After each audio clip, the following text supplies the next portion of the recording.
Today, we're jumping into the heated debate over federal telework. It's a battle being fought in DC with new legislation that could reshape how federal employees work. If you care about how work is evolving, how government decisions can impact millions of people, then stick around because we're going to break it all down using agency examples, surprising stats, and what it all means for federal workers and taxpayers. First up, let's talk about the Return to Work Act. This bill is being proposed in Congress, and it caps all federal employees to 25% of telework. You cannot telework more than that. That means 2 days out of 2 weeks, you are allowed, at maximum, to telework. This was proposed by a Republican congressman in the great state of Tennessee, and I'm surprised any percent is listed here, because if you've been listening to some politicians, they're making it seem like telework is the greatest sin. You cannot work from home. Lord forbid that remote work even exists, because the employee is not going to be doing anything. The taxpayers are going to be abused, as if an individual cannot be trusted to do any type of work outside of the confines of a government building. If that's what you really think, that a grown adult competent individual cannot do any work because they're in their house, then why are you granting any percent? Why is it 25%? I'm honestly shocked that that's the number they came up with. Agency heads can make exceptions. That means like the secretary of that federal agency. They can authorize exceptions if it proves that the action will improve efficiency, it'll improve performance. If telework does that. Well, surprise, there's over a dozen studies that suggest it already does that. But after the agency head approves it at their level, they're now going to have to send it to Congress for another approval. So you can kind of see the bureaucracy taking place here.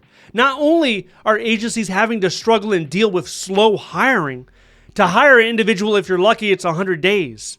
They have to deal with that. And now, if they want any exception to this 25% rule, if they're trying to attract somebody that has the skills that the private sector will pay them $200,000, $300,000, $400,000 a year, cybersecurity, certain type of software engineers, if they're trying to give them 50% telework, there's this whole congressional process they now have to go through. Okay, now let's get into the numbers. Telework is not a new concept.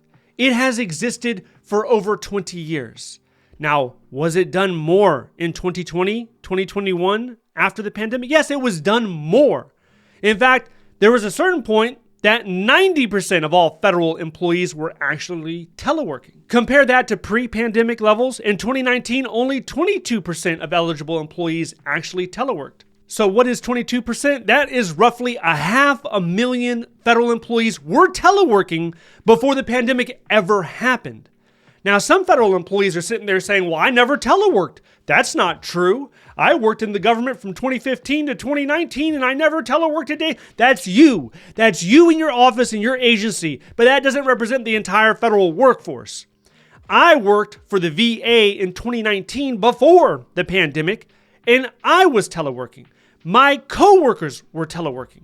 So it did exist. It happened. Fast forward to today, Senator Ernest claims a third of federal employees are now fully remote. But the OMB says it's 10% that are actually fully remote. So who's right? 33%, 10%. The real number, probably in the middle, but it's nowhere near 33%. If you look on usajobs.gov on a regular day, 2 to 3% of the jobs open will be 100% remote. So there are not that many opportunities. There are not that many positions that exist in the federal government. It is actually more of the anomaly that it exists at all. But this is what the senator wants to focus on. This is what his report focuses on. I would love to know how that number was actually reached. Was it just some arbitrary number they pulled out of the sky? Or did someone go to maybe one of those tiny agencies that have only 100, 150 people, and they say, hey, who's remote work here? And they're like, well, our entire IT department's remote, which means 30, 35 people are remote. So they're like, okay, 35 people out of 100. So a third of all federal, that must have been something that was considered when they were generating this report, or it was a typo. They meant to hit a 1 instead of a 3. You have to keep in mind that there's over 400 federal agencies. A lot of them have their own unique policy governing telework.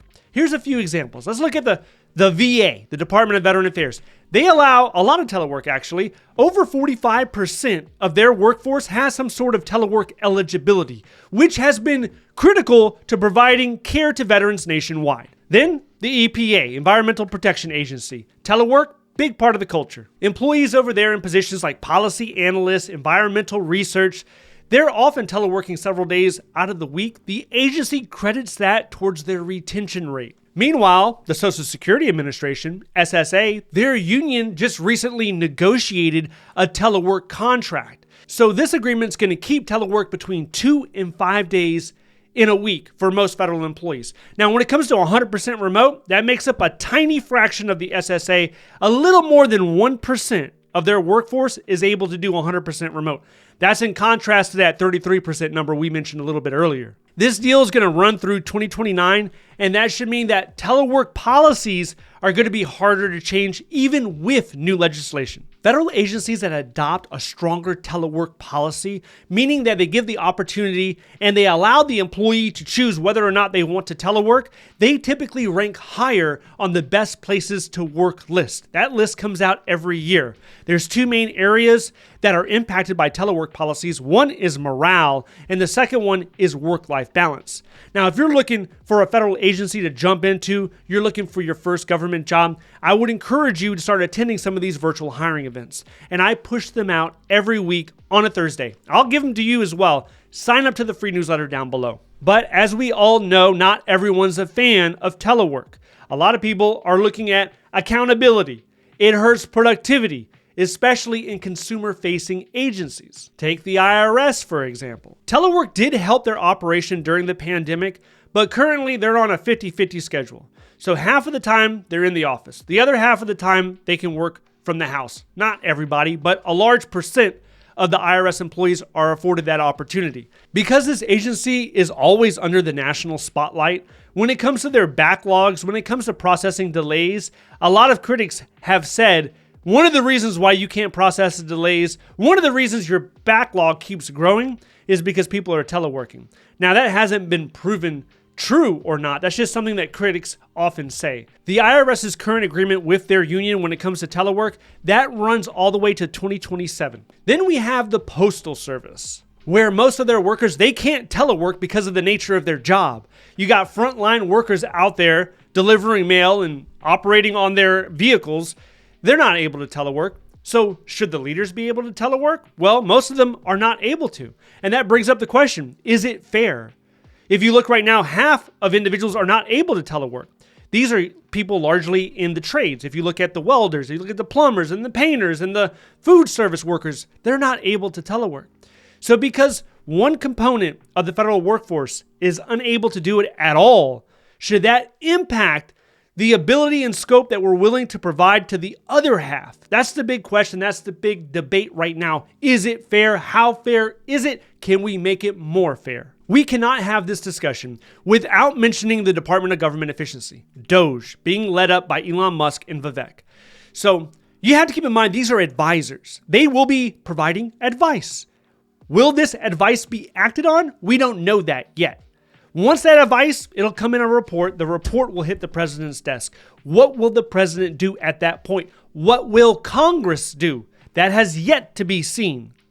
Now, what I believe is attrition will definitely happen.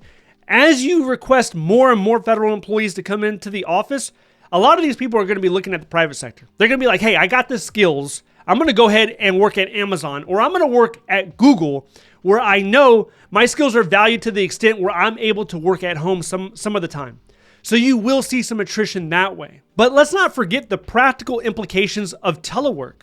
The average federal employee, they save over $4,000 a year by not having to spend the gas, by not going to the dry cleaners, by not having to do the car repairs, by working at home.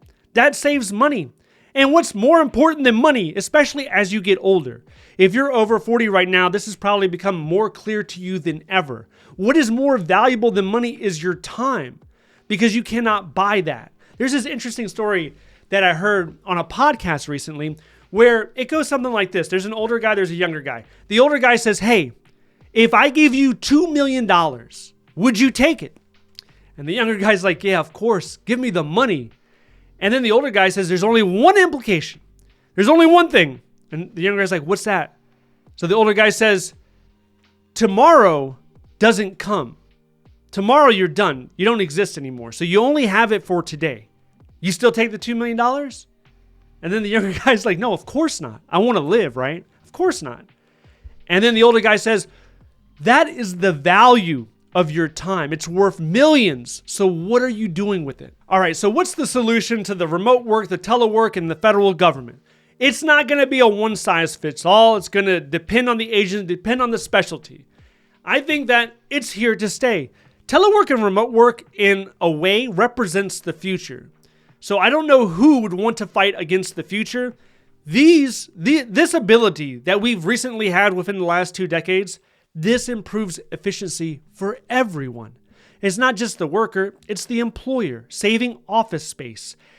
Being able to get more out of their employee because their employee's morale is higher. Everyone benefits. Believe it or not, there are some job announcements on usajobs.gov. Nobody applies to them.